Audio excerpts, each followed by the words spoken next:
Baik, kita mulai ya. Assalamualaikum warahmatullahi wabarakatuh. Selamat siang, salam sejahtera untuk kita sekalian. Salam, Om Swastiastu, Namo Buddhaya, salam kebajikan, salam bahagia, salam sehat, rahayu untuk kita semua. Para asisten dari Kejati DKI, peristiwa buat Pak Kajari Jakarta Selatan selaku Sohibul Bait, Pak Kabid, Pak Kasubdit yang saya hormati, dan khususnya rekan-rekan media yang kami banggakan. Tentu yang pertama kami menyampaikan terima kasih dan penghargaan yang tinggi karena kami tahu begitu antusias dan berlelah dalam mengikuti perkembangan dari penanganan perkara ini. Pada kesempatan yang baik ini kami akan menyampaikan update perkembangan penanganan perkara dugaan tindak pidana korupsi dalam komoditas timah tahun 2015 sampai 2022. Rekan-rekan media, bahwa pada hari ini Senin 22 Juli 2024 penyidik pada jajaran Jampitsus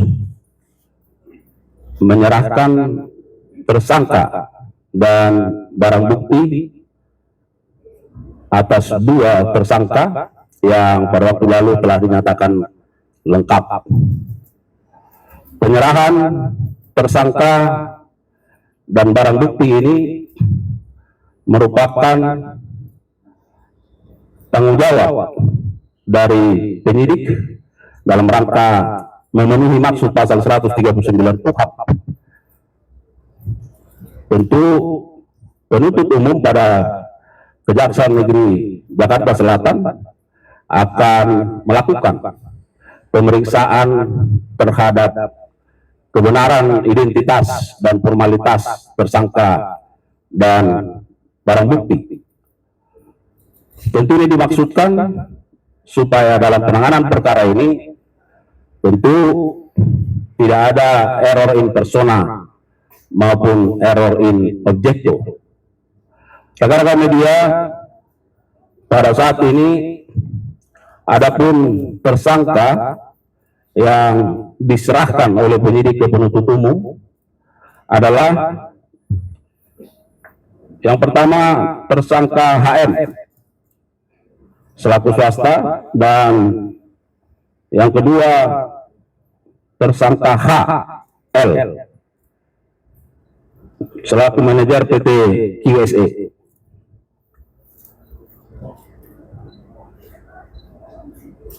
Penyidik pada kesempatan ini selain menyerahkan kedua tersangka untuk menjadi tanggung jawab dari penuntut umum, juga menyerahkan beberapa barang bukti, baik barang bukti elektronik, dokumen, dan barang bukti lainnya. Untuk tersangka HM, yang pertama ada 11 unit atau bidang tanah dan bangunan, ya 11, dengan rincian 4 unit berada di wilayah Jakarta Selatan, 5 unit berada di wilayah Jakarta Barat, dan 2 unit berada di wilayah Tangerang. Kedua, kendaraan berupa mobil dengan total 8 unit, 2 unit Ferrari, 1 unit Mercedes-Benz, 1 unit Volvo, 1 unit Rolls-Royce Cullinan, 1 unit Mini Cooper, 1 unit Lexus, dan 1 unit Velfire. Kemudian yang ketiga ada tas branded sebanyak 88 unit, ada perhiasan sejumlah 141 buah, uang mata uang asing USD 400.000 USD. Kemudian uang bentuk rupiah 13.581.013.347 rupiah. Dan yang ketujuh, logam mulia. Sedangkan untuk tersangka H Satu, ada 6 unit atau bidang tanah dan bangunan dengan rincian 4 unit berada di wilayah Jakarta Utara, 2 unit berada di wilayah Kabupaten Tangerang. Kemudian 3 unit kendaraan berupa mobil yang terdiri dari 1 unit Toyota Kijang Innova, 1 unit Lexus UX 300e, kemudian 1 unit Toyota Alphard. 37 buah tas branded, 45 buah perhiasan, 5 uang dalam bentuk dolar Singapura atau SGD sebesar 2 juta SGD. Ini pecahannya 1000 SGD. Dan 6 uang rupiah sebesar 10 miliar rupiah dalam pecahan 100.000 rupiah. Dan kemudian uang rupiah sejumlah 1.485 juta rupiah, seperti yang ada di hadapan kita semua. Kemudian 2 unit jam tangan mewah merek Richard Mille. Rekan-rekan media, bahwa perlu kami sampaikan ini adalah bukti keseriusan kejaksaan, khususnya Kejaksaan Agung dalam pemberantasan dan penanganan tindak pidana korupsi.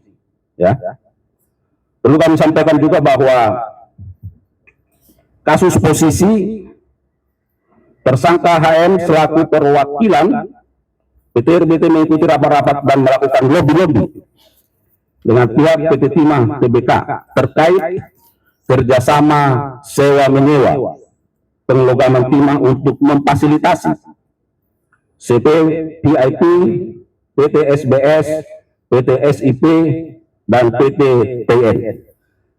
Dari kerjasama tersebut, tersangka M menginisiasi pengumpulan keuntungan dari CP tersebut di atas tadi untuk diserahkan kepada PT QSE yang difasilitasi oleh tersangka H dengan modus seolah-olah pemberian corporate social responsibility untuk selanjutnya diserahkan kepada masing-masing tersangka lainnya. Sedangkan terkait pasal sangkaan sebagaimana yang sudah rekan-rekan media ketahui, namun selain pasal 2 dan pasal 3 Undang-Undang Tipikor, kepada yang bersangkutan juga dikenakan pasal 3 dan pasal 4 Undang-Undang Nomor 8 Tahun 2010 tentang pencegahan dan pemberantasan tindak pidana pencucian uang untuk pasal 55 1 ke 1 KUHP. Rekan-rekan media, dapat kami tambahkan bahwa sebagai update tentu dari 22 tersangka ya yang sudah diumumkan di luar satu obstruction of justice yang sudah disidangkan di Bangka Belitung, maka tinggal ada 4 lagi tersangka yang tentu masih dalam proses penyidikan dan penyempurnaan pemberkasan ya atas nama HL, R, BG, dan AA.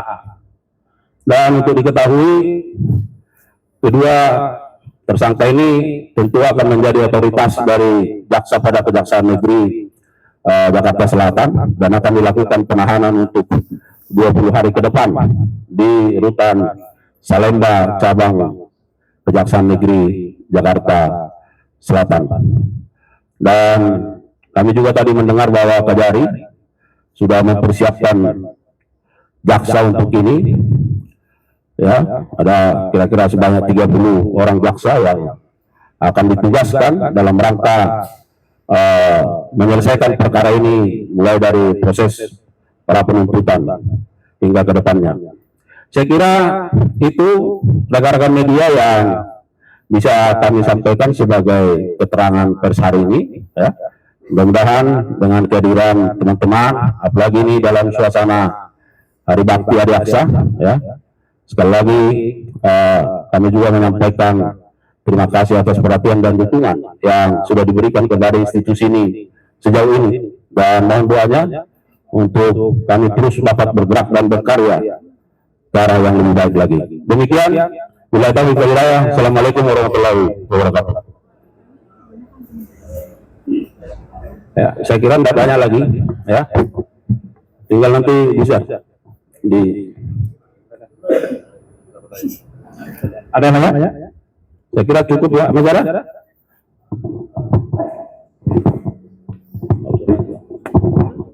Iya, mau bertanya aja kan, kemarin kan total sudah ada kurang lebih 16 tersangka juga yang sudah dilimpahkan, tambah ini kan mungkin jadi 18 tersangka. Nah, terus menjadi pertanyaan masyarakat kan selama ini juga kapan ini para tersangka ini akan segera disidangkan gitu, dan itu seperti apa prosesnya? Ya, baik, terima kasih teman media. Ya, yang pasti saya sampaikan tadi bahwa kita terus bersungguh-sungguh. Mungkin dalam waktu dekat sudah ada juga yang akan dilimpahkan ke pengadilan, ya. Nah, beberapa waktu yang lalu saya sampaikan bahwa ini adalah bagian dari strategi penuntutan, ya. Karena di sana ada penyelenggara negara, ada pihak swasta.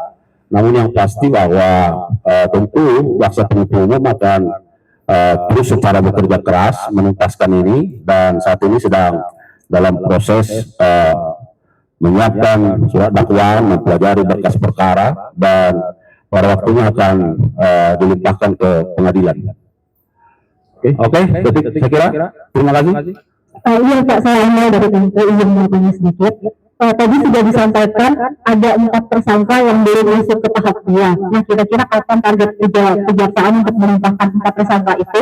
Kemudian dari keempat tersangka itu ada salah seorang tersangka, Henry Riri, yang dikabarkan sedang berobat di rumah sakit di Singapura. Nah, tanggapan kejaksaan bagaimana? Kok bisa dia berobat ke Singapura padahal sudah dicekal? Terima kasih.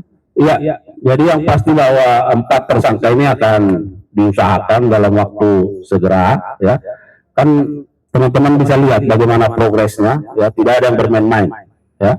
Hari ini 2, mungkin dalam waktu dekat itu akan segera diselesaikan, karena kita juga dibatasi oleh limitasi penahanan, itu yang selalu saya sampaikan. Nah, terkait dengan keberadaan yang bersangkutan, ya kita akan update, ya, kita akan terus update, ya, bahwa ada informasi yang menyatakan yang bersangkutan berada di sana, seperti yang disinyalir dari Tempo. Nah, itu juga akan kita cek, recek, dan kita akan update.